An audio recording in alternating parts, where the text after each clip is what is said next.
Assalamualaikum warahmatullahi wabarakatuh. Halo semuanya, kami mahasiswa Pendidikan Teknik Boga kelas D dalam mata kuliah Pengantar Bisnis kelompok 2 yang beranggotakan saya Vinda Zahra dengan NIM 021. Saya Devaria Nurvita dengan NIM 013. Perkenalkan, nama saya Talita dengan NIM 019. Saya Garidwan Jasmoro dengan NIM 029. Di sini kami dari kelompok 12, kami akan menampilkan hasil wawancara kami bersama dengan Bapak Irianto selaku dari manajer perusahaan Suzuki Indojaya Motor Yogyakarta. Selamat menonton.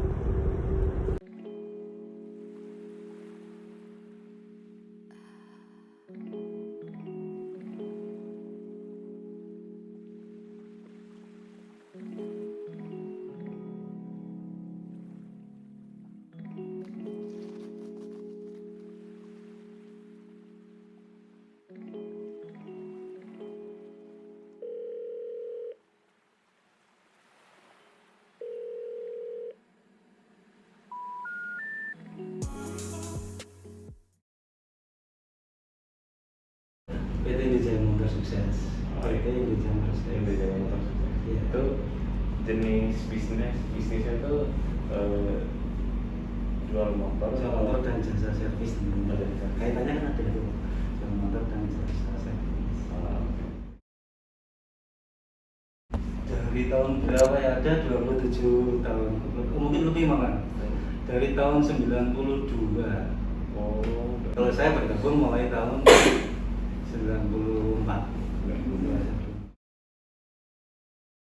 Setelah apa ini pandemi ini kita hanya jual mungkin paling banyak 20 kartu nggak mesti. Jadi antara per bulan itu bisa 20, 30, 10. Seperti bulan kemarin kita hanya 10 unit per bulan. Kalau servis itu dikatakanlah sehari rata-rata satu pegangan itu 5 unit lah untuk motor. 16, 17 kita ambil tengahnya saja 15 50 lebih. Iya.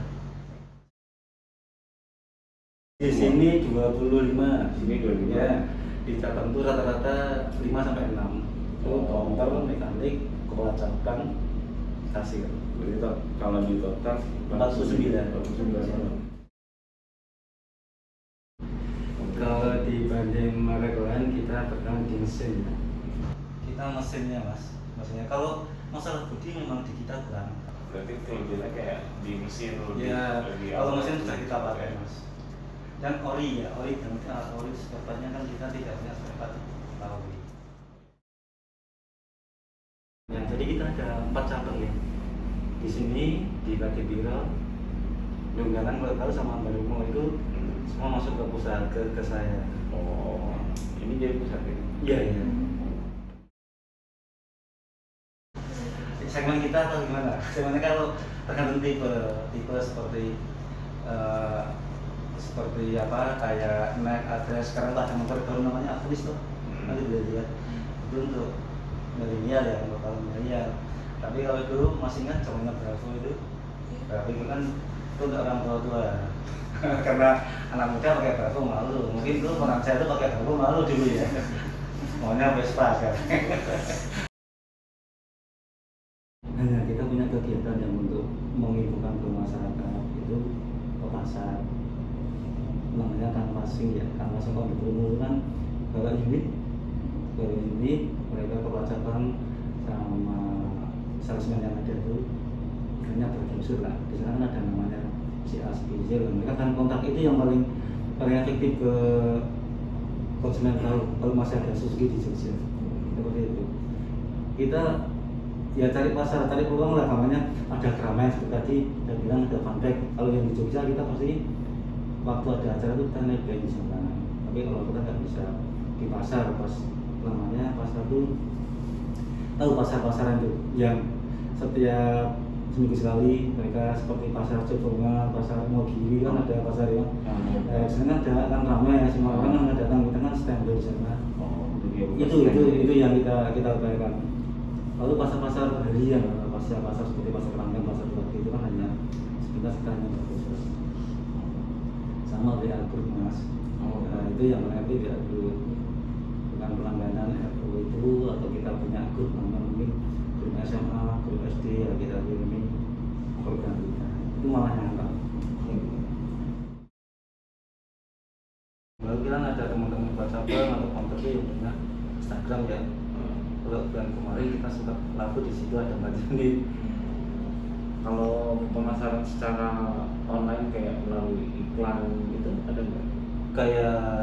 Kayak lewat Shopee apa gitu. Begitu.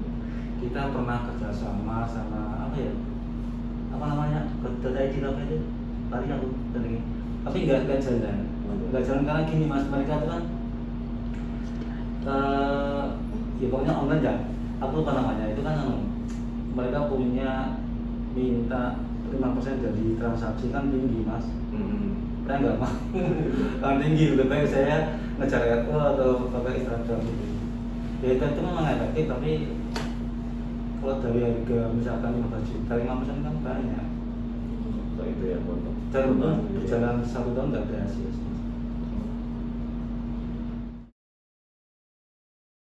Enggak, kita selain tetap kita kan mana barang yang nggak ada kan kita istilahnya namanya kita form pengajian unit ya. Itu kan kita memasukkan ke Jakarta mas. Jadi apa yang diminta oleh kita namanya gini. Jadi setiap sore ya semua saya panggilan dari ini kita bicara di counter service di counter service sama spare part sama service.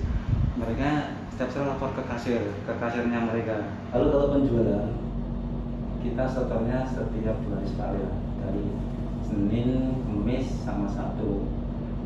Bulan kan nggak bisa diambil mas karena dalam menganggap 2 unit hari Selasa misalkan ini hari Kamis ada restoran itu saya kan punya laporan nih masuk penjualan cabang mana banyak apa harganya berapa. Kadang-kadang mereka kan sudah kita kasih sales program tapi masih nawar nanti kita yang ngasih harga. Itu setiap bulan sales jadi terpantau. Wonosari, Bantul, Sleman ya dekat-dekat ya paling nggak yang 40 kilo lah. Dulu kita pernah yang namanya kerjasama dengan orang ya, itu banyak yang apa masuk setelah interview juga mereka tidak tahu pekerjaannya apa, padahal kita buka namanya itu kan untuk marketing. Karena setelah diterima, oh kerjaan seperti ini mereka mungkin karena mungkin merasa mungkin lulus S1 atau seperti itu. Dan iklan mas, iklanan kadang-kadang kita di brosur penjualan itu kan kita sana kan kadang-kadang kita buka namanya lowongan pekerjaan marketing seperti itu. Ada yang di brosur itu? Iya, kadang-kadang kita nyoba. Sekarang nggak ada, tapi kira seperti itu cara kerjanya. Menjadi salesman kan susah. Kalau yang karyawan tetap namanya kan kita sering karyawan tetap cari karyawan yang untuk ini itu kan tidak dia tuh masih dibuka. Paling dari apa? Dari karyawan, tetangga apa yang ada dan yang kita ambil. Berdasarkan hasil wawancara kami dengan Bapak Irianto, kami dapat menyimpulkan bahwa Indojaya Motor Sukses merupakan perusahaan yang bergerak pada bisnis penjualan sepeda motor dan jasa servis sepeda motor, khususnya motor Suzuki. Perusahaan yang sudah berumur 30 tahun ini memiliki 4 perusahaan cabang dan 1 cabang pusat. Omset per bulan mereka terbagi menjadi 2 sumber. Yang pertama, omset penjualan sepeda motor dengan rata-rata 150 hingga 300 juta per bulan. Kemudian jumlah karyawan yang mereka miliki adalah 49 orang dengan 25 orang yang bekerja di kantor pusat. Untuk analisis SWOT pada Suzuki Indojaya Motor Indonesia, Suzuki memiliki 2 keunggulan dibandingkan dengan merek pesaing. Yang pertama, mesin yang mereka gunakan lebih unggul, seperti perawatan mesin yang lebih tahan lama, kecepatan mesin yang lebih cepat, dan penggunaan bahan bakar yang lebih sedikit. Yang kedua terletak pada spare part mereka yang lebih mudah dicari di pasaran dan tidak ada merek palsunya. Sedangkan untuk kekurangan dari merek ini ada 2. Yang pertama yaitu desain dari motor mereka yang kurang diminati di pasar Indonesia, dan yang kedua harga jual dari motor second yang turun jauh dibandingkan dengan harga barunya. Lalu peluang dari merek Suzuki ini yaitu mereka bekerjasama dengan berbagai instansi perusahaan seperti Bank BRI untuk hadiah tabungan Simpedes. Lalu yang terakhir yaitu ancaman perusahaan ini. Ancaman dari perusahaan ini adalah semakin sedikit peminat sepeda motor yang mengutamakan performa mesin dibandingkan dengan desain dari motor tersebut. Pemasaran yang dilakukan oleh perusahaan ini terbagi menjadi dua cara. Yang pertama yaitu mereka mengikuti event-event yang ada di Jogja. Lalu yang kedua mereka menyebarkan informasi melalui WhatsApp. Untuk proses pengadaan unit sepeda motor ataupun spare part sepeda motor, mereka akan mengajukan unit yang dibutuhkan kepada perusahaan pusat yang berada di Jakarta menggunakan form pengajuan unit. Sistem keuangan mereka terbagi menjadi dua sistem yang terpisah. Yang pertama yaitu pengelolaan keuangan jasa servis atau spare part dan pengelolaan keuangan untuk penjualan sepeda motor. Untuk pengelolaan keuangan jasa servis atau spare part, mereka membuat laporan setiap harinya pada sore hari untuk meminimalisir terjadinya kecurangan oleh karyawan. Sedangkan untuk pengelolaan keuangan penjualan sepeda motor, mereka membuat laporan keuangan setiap 2 hari sekali.